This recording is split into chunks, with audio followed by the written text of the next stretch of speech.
आज हम आपको एक ऐसे आयोजन के बारे में बताएंगे जो न केवल भारत का बल्कि पूरे विश्व का सबसे बड़ा आध्यात्मिक मेला है। जी हाँ, हम बात कर रहे हैं कुंभ मेला 2025 की, जो प्रयागराज में आयोजित हो चुका है। यह मेला हिंदू धर्म की आस्था, संस्कृति और परंपराओं का अद्भुत संगम है। तो चलिए आज के इस वीडियो में हम जानेंगे कुंभ मेले के महत्व, इसकी खासियतों और यहाँ तक कैसे पहुँचे तथा यहाँ ठहरने की व्यवस्थाओं के बारे में। तो कुंभ मेला भारत की धार्मिक और आध्यात्मिक विरासत का प्रतीक है। इसका उल्लेख हिंदू पौराणिक कथाओं और कई प्राचीन वेदों में मिलता है। ऐसा कहा जाता है कि समुद्र मंथन के दौरान देवताओं और असुरों के बीच अमृत कलश को लेकर हुए संघर्ष के समय अमृत की कुछ बूंदें हरिद्वार, प्रयागराज, उज्जैन और नासिक में गिरी थी, जिस वजह से इन्हीं 4 स्थानों पर कुंभ मेले का आयोजन होता है।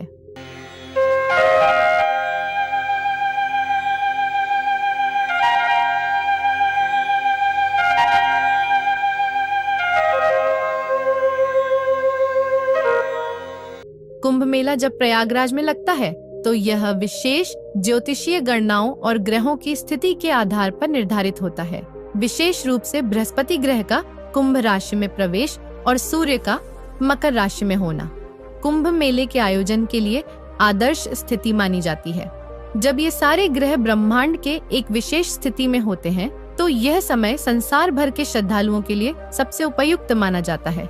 जब यहाँ स्नान करने से मनुष्य के सारे पाप नष्ट होते हैं और मोक्ष की प्राप्ति होती है। प्रयागराज का संगम वो स्थान है जहाँ गंगा, यमुना और अदृश्य सरस्वती नदी एक जगह पर आकर मिलती है। उसी जगह को भारतीय संस्कृति में सबसे पवित्र स्थान माना गया है। यहाँ सिर्फ 3 नदियों का मिलन नहीं, बल्कि आस्था, भक्ति और मोक्ष का द्वार है। इस बार के कुंभ मेला में पहले से कहीं अधिक नागा साधु अपनी पूरी शक्ति और आस्था के साथ जुटे हैं। उनके आने से मेला और भी आध्यात्मिक रूप से संपन्न हो जाता है। लाखों श्रद्धालु इन साधुओं के दर्शन करने के लिए दूर दूर से प्रयागराज पहुंचते हैं। अभिषेक सराफ, बम्बई से आया हूँ मैं। पहले भी मैं आया हुआ हूँ, बट जो स्केल पे पहली बार ये कुंभ का संचार हुआ है और अध्यात्म से जो जुड़े हुए भारत की आत्मा यहाँ पर जो दिख रही है, ये अद्भुत और अलौकिक है। इसमें क्या और होना चाहिए था तो और बेहतर होता? कुछ कमियां नजर आई क्या? अभी तक तो ऐसा कुछ कमी, जो सोच इतने बड़े पटल पर इतने संस्थाओं को साथ में लेकर, सारे विश्व को साथ में लेकर चल रहा है, कमी तो कुछ अगर होगी भी तो पूरी हो जाएगी, लेकिन ये अपने आप में अलौकिक है, कल्पना के परे। नागा साधु न केवल अपने आचार व्यवहार से बल्कि अपने विशेष अंदाज और साधना के तरीके से भी लोगों को आकर्षित करते हैं। उनके लंबे बाल, सिर पर चंदन की लकीर और निर्वस्त्र जीवन शैली उन्हें अन्य साधुओं से अलग करती है। कुंभ मेला में नागा साधुओं का जुलूस बहुत ही भव्य और आकर्षक होता है, जिसमें वे गेरुआ वस्त्र पहनकर शंख और डमरू के साथ चलते हैं। उनका यह जुलूस धार्मिक अनुशासन, तप और साधना की गहरी पहचान है। आपको जो आता हो, आपको गीता अगर नहीं आती है तो कम से कम रामायण जी के तो पाठ कर ही सकते हैं कि नहीं सकते? अन्य ग्रंथ नहीं पढ़े आप लोग, कम से कम रामायण तो हिंदी में है, पढ़ सकते हैं अच्छी तरीके से। कम से कम बोलें, अधिक से अधिक भजन करें। ये सनातन परंपरा इस तरीके से है। आपने कई जगह उज्जैन किए होंगे, हाँ, यहाँ और वहाँ में क्या अंतर देखा? 2013 का भी हमने ये पूर्ण कुंभ किया था। उस समय भी प्रशासन की बहुत सुंदर व्यवस्थाएं थीं और हमको लगता है इस समय नाजायज परेशान ज़्यादा करता है प्रशासन। हम आ रहे थे तो बाइक, भीड़ भी नहीं है, कोई आदमी भी नहीं है, फिर भी नहीं आने देते। अकारण परेशान कर रहे ज़्यादा प्रशासन। अभी कैंप में स्वामी जी कह रहे गाड़ियाँ बंद हो गई, कोई भोजन व्यवस्था, सब्जी कुछ लाना है तो कैसे आएगी? अगर आश्रम की आवश्यकता है कि गाड़ियाँ अंदर नहीं आएंगी, जरूरी बात है, तो ये प्रशासन को समझना पड़ेगा तत्काल में। खाली एक व्यक्ति ने कह दिया वही रह जाएगा, ऐसे कैसे बात बनेगी?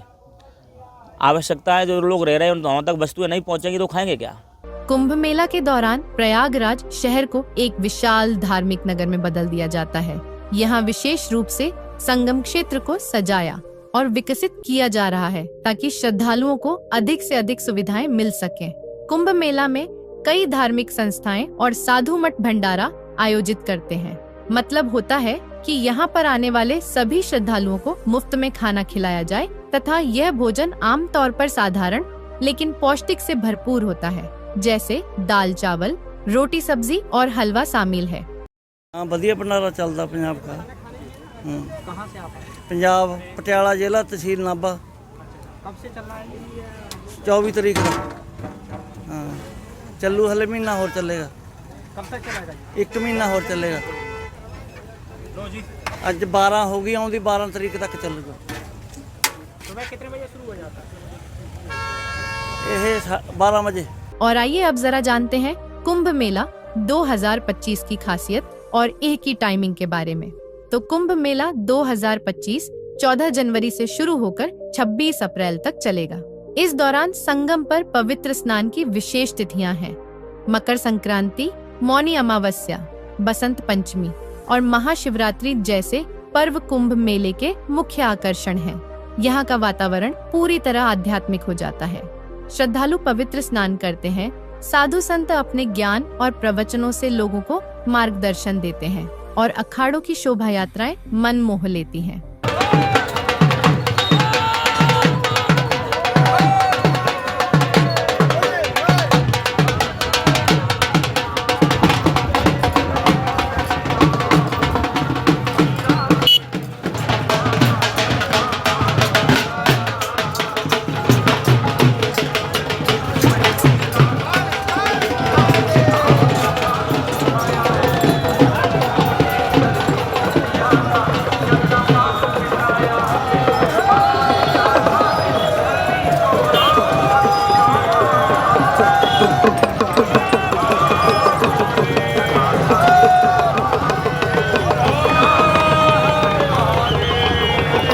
कुंभ मेले का हर पल जीवन में आध्यात्मिक ऊर्जा भर देता है।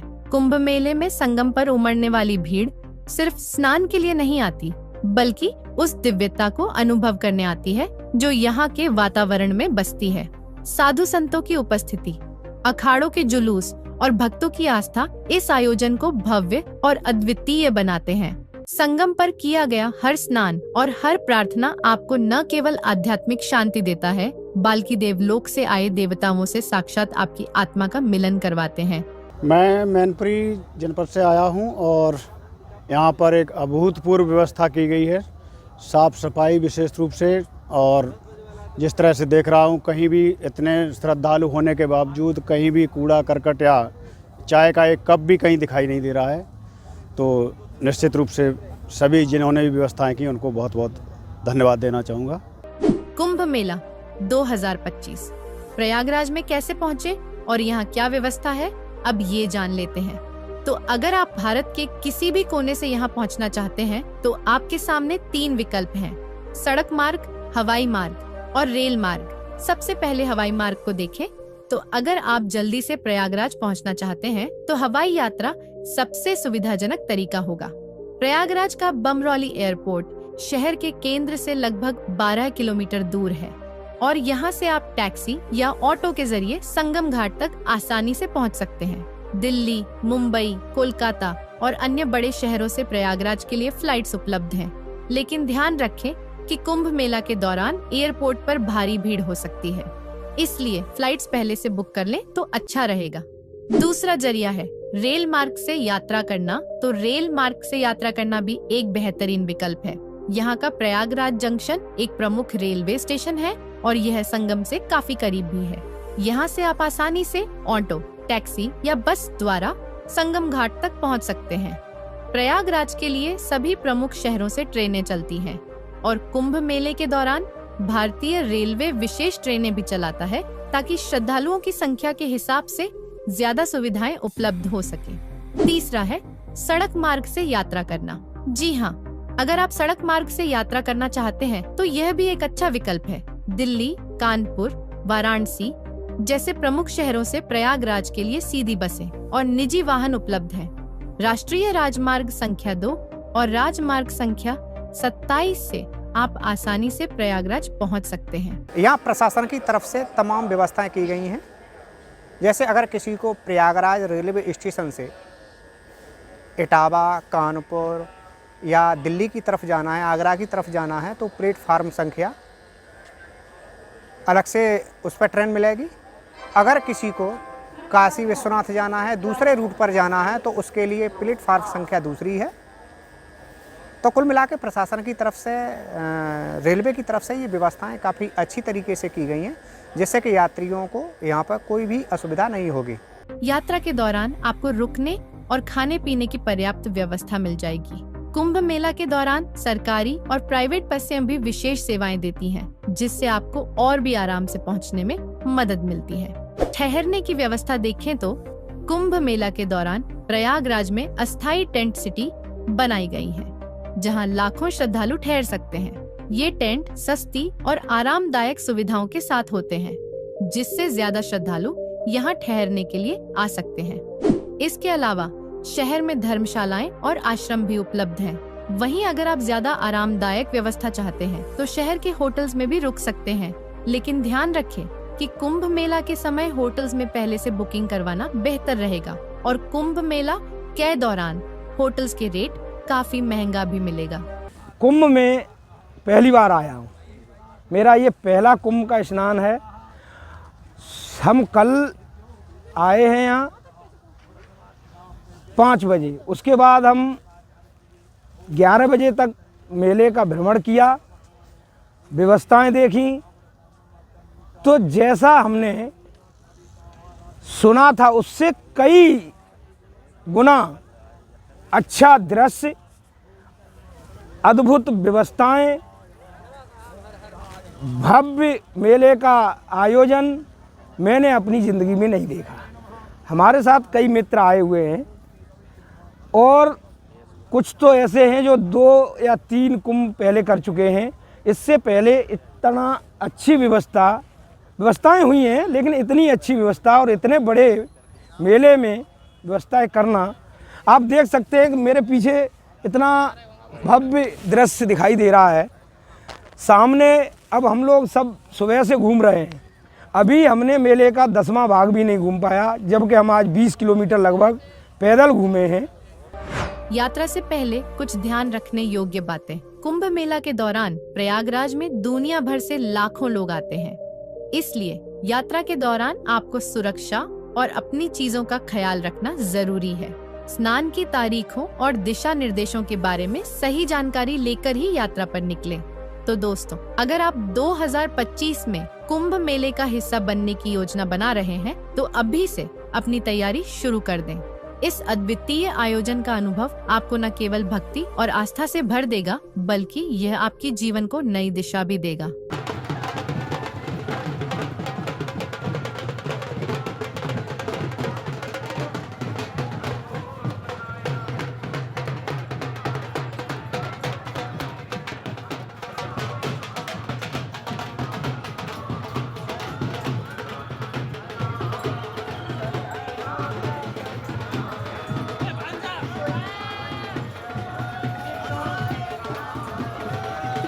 हम सुबह 4 बजे आके स्नान किया, उसके बाद यहाँ के लोगों से, लोकल लोगों से जानकारी ली। उनने बताया कि यहाँ पीछे त्रिवेणी नहाना बहुत महत्वपूर्ण है। कुछ मंडलेश्वर संतों से भी मिले, हम नागा संतों का भी दर्शन किया, जो अजीब तरीके से मेले में पधारे हैं। उनके दर्शन करके हमने पुण्य अर्जित किए। उसके बाद हम चले गए लेटे हुए हनुमान जी के दर्शन करने। वहाँ भव्य मंदिर देखा हमने और महाराज जी के दर्शन किए। उसके बाद हम शाम को त्रिवेणी का स्नान फिर किया और उसके बाद फिर अभी भी मेले में हम घूम रहे हैं। और आप चारों तरफ देख सकते हैं, मेरे पीछे सामने इतना भव्य दृश्य शायद विश्व में नहीं होगा।